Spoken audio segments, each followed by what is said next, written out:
Pero si Panoorin Jenny, natin. bilang napakaano kasi niya, sobrang understanding. Si Kalingap Jomar na mismo ang nagsabi kung ano ang tunay na pagkatao ito ni Jenko.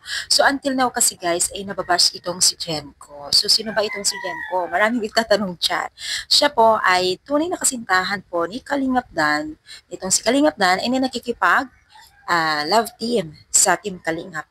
Means, ito ay walang katotohanan, di ba? Ang love team, alam niyo naman ibig sabihin ng love team, no? Parang mga sikat na artista, love team. Eh, minsan kasi may time na or may tendency na nagkakadevelopan ang bawat mag-love team.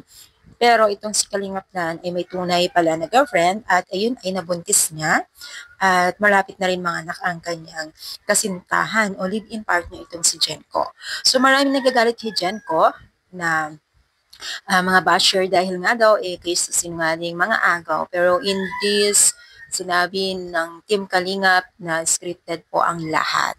Pero syempre pananindigan ng mga bash or ang mga netizens, mga supporters ng love team ng Danjoy na totoo kasi or parang totoo yung kaganapan. So, yun nga, yun yung isa sa mga pinaka-dahilan kung bakit nababash itong si Jenko. Pero mabait pala itong si Jenko at maunawahin noon pa man po sa mga love team na pinapasok o pinapasukan ni Kalingap Dan. So, di natin alam yung tunay na kwento sa likod ng kanilang pagiging isang love team.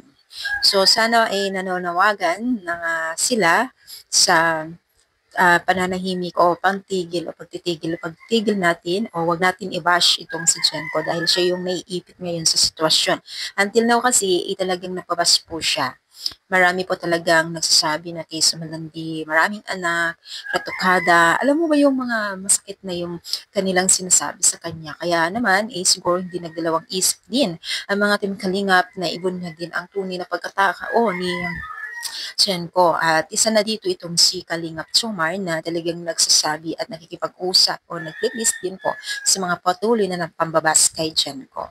So syempre siguro nasa larangan tayo ng social media, hindi mahiwasan yung mga ganitong pambabas. Pero syempre medyo ingat din po tayo sa pambabas dahil hindi lahat ng oras ay nasa tamang katayuan tayo or hindi lahat ng oras ay maintindihan tayo ng taong binabash natin. So, yun nga, pakiusap ng Team Kalingap, kung maaari ay tigil-tigilan na rin po ang mag-asawa o mag-live-in na si Kalingap Dan at Jenko. So, itong si Jenko ay syempre nagsasalita na rin o sinasabi na rin na niya ang kanyang side at pinakita naman niya kung paano siya supportive sa kanyang live-in partner, paano niya inaaskas Kalingap Dan. So, siyempre hindi natin masisisi yung bawat pangyayari kasi minsan na paniwala din nila itong netizens. So, ano masasabi ninyo? Comment down, palike po ating